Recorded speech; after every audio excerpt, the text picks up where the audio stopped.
first thing I want to say is that God and Mother Nature were obviously smiling upon us today, thanks to Janet, that at 12 o'clock right on, the sun came out and shone upon us. It's gone back for a rest right now, but I think just the sunshine was just a special touch to say welcome everybody, and remember the spirit of Janet, because she did enlighten all of our lives and has left the family. Obviously there's sorrow in our hearts today. However, there's a lot more happiness to come in life and from the gifts that she gave to us. I should introduce myself because I'm not a familiar face for most of you. I'm a brother-in-law of Allison.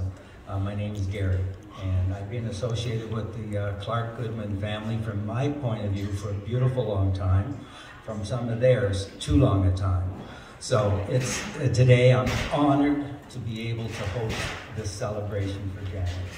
So with starting that, what I would like to do is that Neville has composed and asked me to deliver a little bit of a speech on his behalf. And the words come from Neville's heart and enlightens us all on some of the little steps through her life and their marriage, which was, to all of us, storybook and real. And it's very touching, and I'm very honored to be able to deliver it. And I had to have some special assistance from Neville to translate from British English to Canuck. And if I screw it up, I'll blame the teacher, okay? Today is a celebration of life for our beloved Janet, not a day of mourning. Prior to Janet's passing, the Reverend Dennis of St. Paul's Anglican Church spent time with Janet in a room at Hospice Simcoe and performed a spiritual ceremony. Therefore, today, we can celebrate the opportunity of experiencing Janet in our lives. Janet was born September 7th, 1939 in St. Neots, Huntingdonshire, England. St. Neots? St. Neots, I knew I'd blow it. I got one more shot at it. She left school and became a children's nanny for approximately 3 years. She then obtained employment with a paper manufacturing company where she worked in quality control, and at the age 20, met Neville at the local roller skating rink, which to a lot of the younger people in this crowd will sound very strange, but to a lot of us, very familiar. Neville had just been transferred to Janet's hometown of St. Neots. Yes. Well, she's not going to move. She will move from that town. And was looking for, I should start that again. Neville had just been transferred to Janet's hometown of St. Neots and was looking for some relaxation, etc. Watching her skate around the rink and after speaking with her, Neville decided that she was special and started to court her. Unfortunately, she was not impressed with him, and it was difficult. However, after much persistence, she eventually succumbed to his charm. I didn't write this. Neville did. We'll talk later. They married May 25th, 1963, and 2 children arrived. Allison on March 13th, 1967, and Stephen June 25th, 1972. In February of 1974, the family, with the strong support of Janet, emigrated to Canada. She was a stay-at-home mom, completing a wonderful job of raising and guiding their 2 children through their early years to become the wonderful adults they are today. You really had to get to know Janet to appreciate her strengths. She was very quiet by nature and certainly never pushed herself into the limelight. However, she has Irish ancestry, and there is that temper that sometimes gets out. Neville certainly got the brunt of it one year returning from the vacation in Virginia Beach in the States. They were driving to Philadelphia in the late afternoon rush hour on the interstate when Janet, a Philadelphia Flyers fan, I'm sorry, that one was tough. That one was tough. Announced that she wanted to see the Forum Hockey Arena. Neville had no idea where it was, and in those days did not have GPS, so said it could not be done and just kept driving. There followed many hours of controlled silence from Janet, and she was not impressed. Neville and Janet have laughed about that many a time since that date. That was the one of her many assets she could not forgive and forget. Janet loved many types of music and certainly had her favorite British rock and roll artist. The first one being Marty Wilde. One of his hits was special to Janet, and it was called The Sea of Love, which we've asked Ed, the DJ, to play right now.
Janet also loved Elvis, and coming back from a vacation on Sanibel Island in Florida one year, she saw the sign for Memphis and said, "We have to go there and visit Graceland."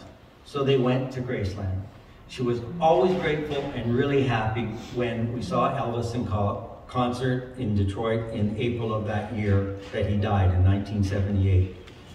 Her favorite Elvis song was "I Can't Help Falling in Love with You," and Ed is going to play that for us now. Wise men say only fools rush in, but I can't help falling in love with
to the sea. Darling, so it goes. Some things are meant to be. Take my hand, take my whole life too, for I can't help falling in love with you, for I can't help falling in love with you.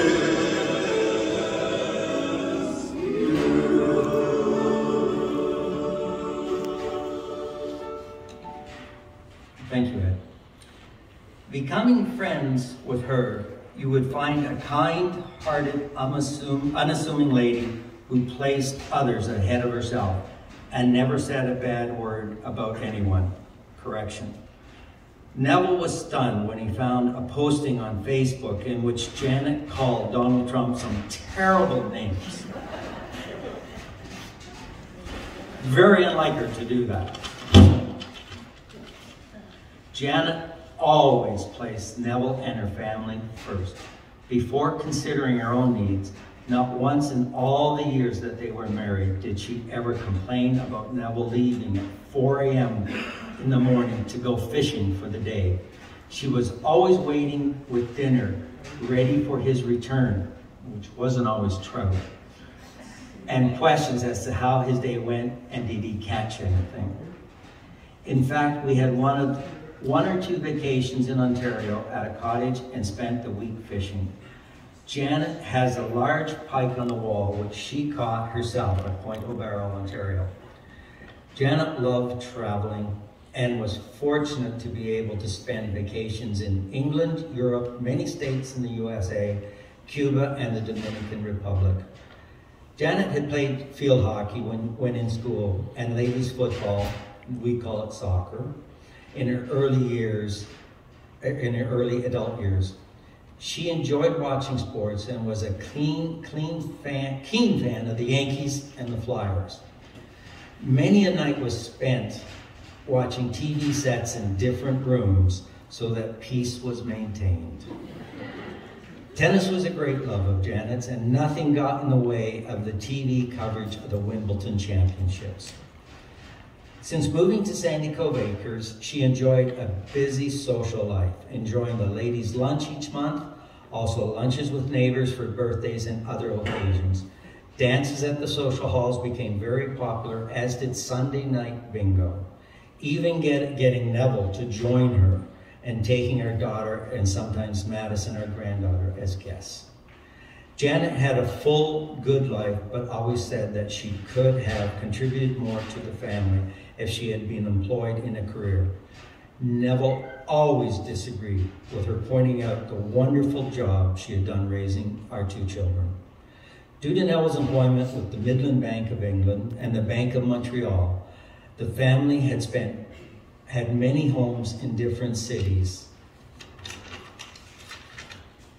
And not once did she ever complain about the moves and the upheaval of the family and the starting life again in new surroundings. For instance, since living in Canada, the family has lived and Neville has worked in Leamington, Windsor, London twice, Lucan, Exeter, Barrie, Owen Sound, Chatsworth, and Meaford. And of course, finally her resting place of Sandy Cove Acres. It was in Lucan that Janet discovered the art of ceramics and made many fine hand-painted pieces. In addition, as Neville was coaching minor soccer, she did the laundry and ironed all the team strip.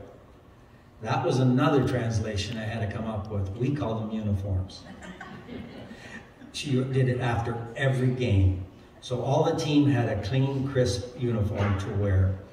Janet did work for a few years in retail as a sales assistant with Zellers, where she was a stalwart at the children's wear department. I said earlier that Janet always felt she did not do enough for the family. However, this was proven to be so wrong. When she was diagnosed with that terrible disease, ALS, in June 16th of this year, our 2 children whom she had guided from birth stepped forward and became wonderful support group for both Janet and myself, proving what a great job she had done. The next song was chosen by Neville as he feels the words are very fitting and relate to Janet in her support for him. It is from Bette Midler, "You Are the Wind Beneath My Wings."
this beautiful collage of photography has been put together by her son, Stephen. So he's done a hard job to present the life of his wonderful, wonderful mother.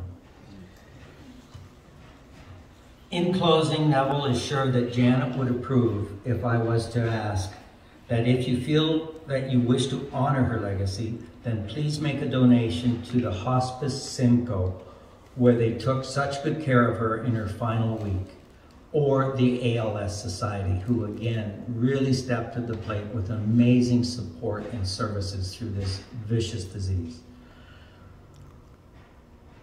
Everybody at the hospice house were very thoughtful and amazingly supportive through this ordeal of her last week. Both of these organizations rely on donations and stay in operation to do such wonderful work for those people with end-of-life experiences. Finally, Neville would describe Janet as a wonderful, exceptional wife, mother, and grandmother. On behalf of Neville and all the family members, thank you all for joining us this afternoon. Janet would really appreciate you being here. Thank you. That is the words from Neville. Now there's a few other family members that I'd like to call up. I think I'll start with Allison. She's got a letter from England she'd like to share with us.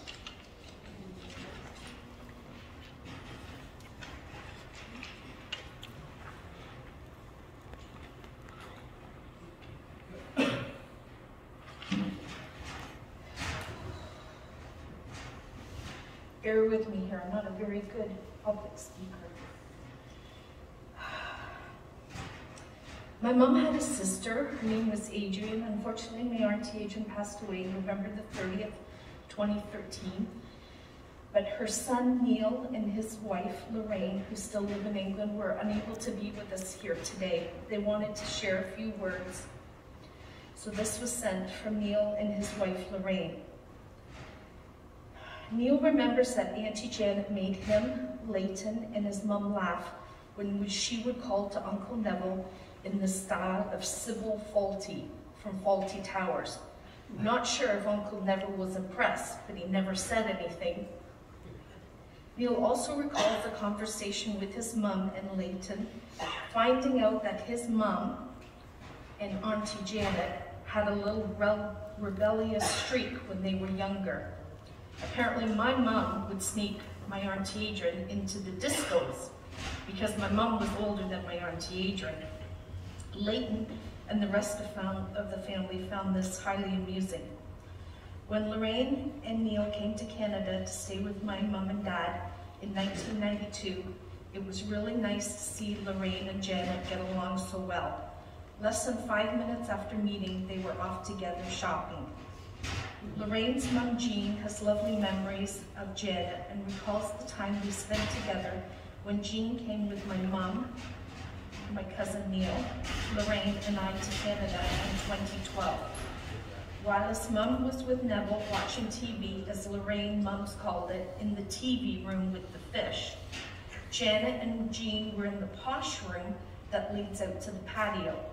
The posh room, as we used to call it as kids, was where the white furniture was. There was no eating, drinking, jumping on the furniture, and heaven forbid, do not sit down if your clothes have got any mud, marker, crayon, or anything on them. They would sit and watch Coronation Street, but of course UK airs sooner, so she would never fill in Janet what was going on.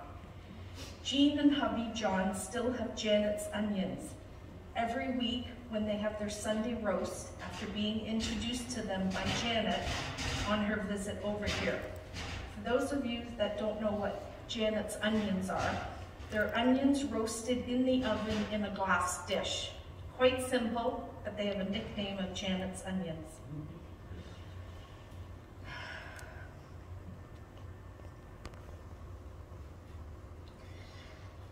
Neil and Lorraine, because they could not be here today, have gone to the crematorium in England, where my Auntie Adrian, my Nana and Granddad Flaherty are, and have placed flowers there today in memory of my mom. Thank you. Thank you, Allison. I know those words are very difficult. With that in mind, too, Allison has asked me on her behalf to say a special few words from her. It's a farewell to dear mother. Sometimes in my heart, beneath all my grief and pain, is a smile I still wear at the sound of your dear name. The precious word is mother. She was my world, you see, but now my heart is breaking because she's no longer here with me. God chose her for his angel to watch me from above, to guide me and advise me on how that I'm still loved. The day she had to leave me when her life on earth was through, God had better plans for her, for this I surely knew. When I think of her kind heart and all those loving years, my memories surround me and I can't hold back the tears. She truly was the best friend someone could confide in. She always had a tender touch and a warm and gentle grin. I want to thank you, Mother, for teaching me so well. And though the time has come that I must bid you this farewell, I'll remember all that you've taught me and make you proud, you'll see.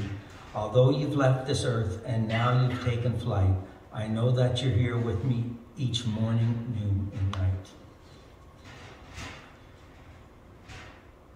Rest in peace, Mom. We know you are in a better place and have been reunited with your sister and Mom and Dad. Love always, Allison and Kirk. And one thing I just want to point out too, and Allison has asked me just to make a little comment on the hospice. To save any trouble, postage, a buck and change, there is the donation cards over here that Allison's going to take up to the Hospice Simcoe next week. So if you want to make a donation, feel free, and she'll have it there for them this coming week. They're just wonderful people. Next, I would like to call on, I guess I'll go with Taylor next. Taylor would like to say a few words.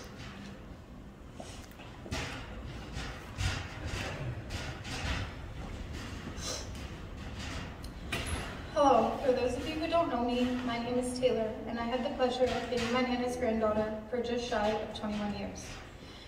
My Nana was a wonderful person who will be missed dearly and thought of on a daily basis.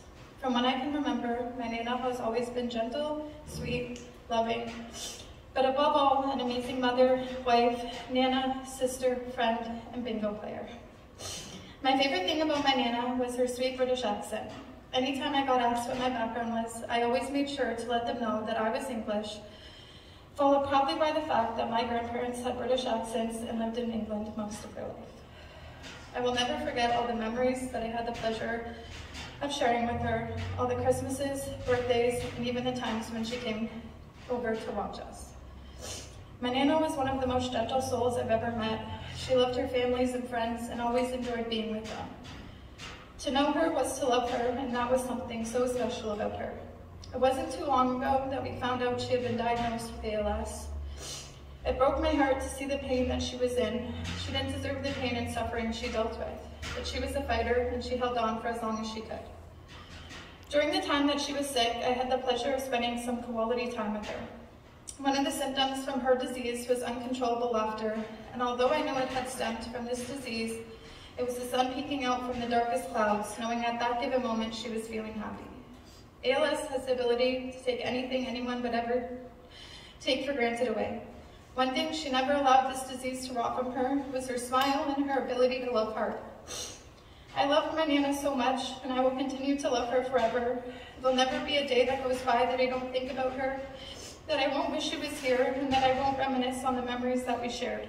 But I know one day I will see her beautiful face again, and until that day comes, I will live on in her memory.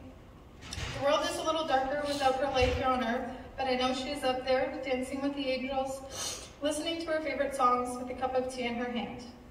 Thank you for all the memories, all the love, but most importantly, thank you for raising the most amazing man that I have the privilege to call my father. I would like to end this off on a quote that I've held very close to me during this difficult time.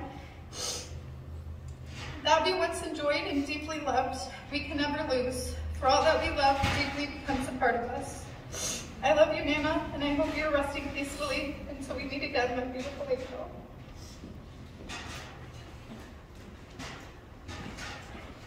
Thank you so much, Taylor, Mackenzie, and Jacob. I now want to share a few words that are on behalf of the other grandchildren, Madison, Brandon, and Taryn. Growing up, my sister and I were one of few of our friends that had all our grandparents still with us to enjoy life's most treasured moments. When you're younger and truly don't realize or appreciate how lucky you are or how grateful you should be to be able to share life's moments with multiple generations. Those dreaded words from Mom and Dad saying we were going to Nana and Grandpa's for the week or that the weekend, whether it be for summer vacation, Thanksgiving, Christmas, or birthdays, Nana and Grandpa were always there, but all we wanted to do was stay home and play with our friends. As you start to grow older, you start to really cherish those moments, become grateful of all the time well spent with them, hanging on to every last minute to get together or a phone call. I was fortunate enough to be Janet's first grandchild, and until the age of 18, an endless amount of new clothes and toys she would bring from Zeller's after a shift. I was certainly nothing shy of spoiled. Once my sister and cousins came around, she continued that love and caring personality to her new grandchildren. From her infectious smile to her funny laugh that didn't come out often, but when it did, everyone else was bursting out laughter too. Nana just knew how to make Nana and Grandpa's home the warmest place on earth. When Nana and Grandpa made the move from Owen Sound to right here in Sandy Cove, it was a big change for them, but one that we think benefit everyone. With only being a short drive down the road, it was so nice to be able to pop in for a quick visit all the time.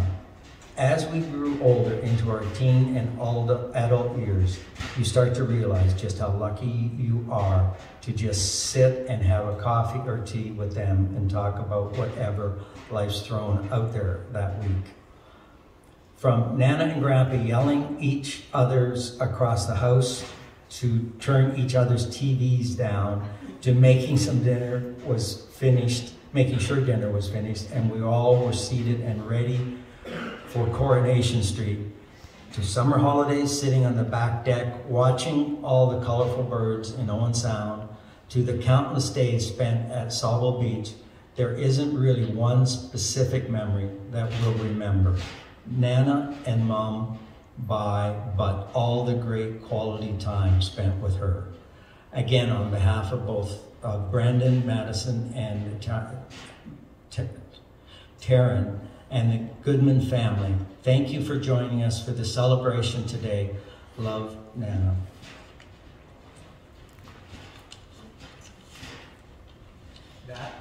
That is the end of the words from family. Right now, what we would like to do, and as a request from Neville, he would like us to join together and enjoy a gentle stroll on the dance floor to one of Neil Diamond's greatest hits, and it's called Sweet Caroline. So my wife Jan, would you please join me to start the snowball? And anybody else that would like to join us, please do, in Janet's memory.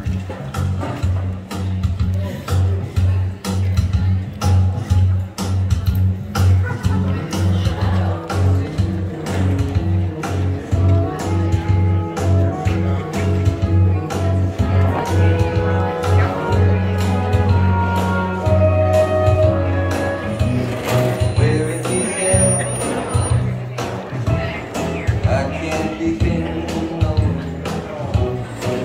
that I know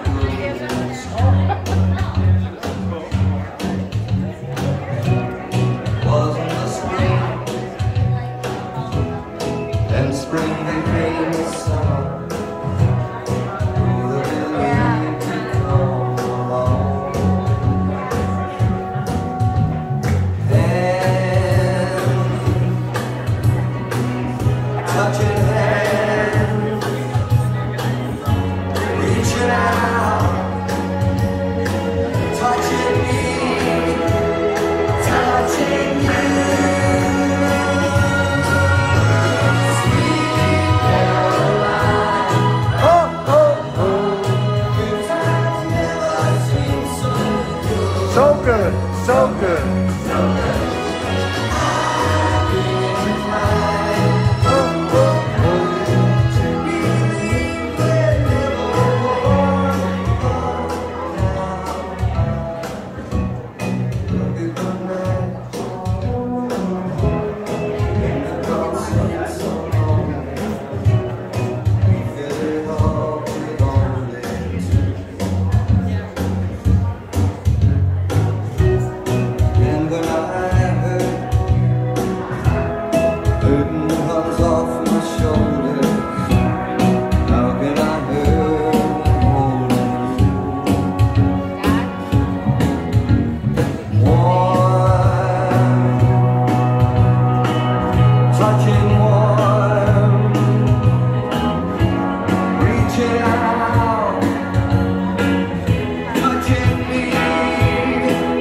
good, so good.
Thank you very much.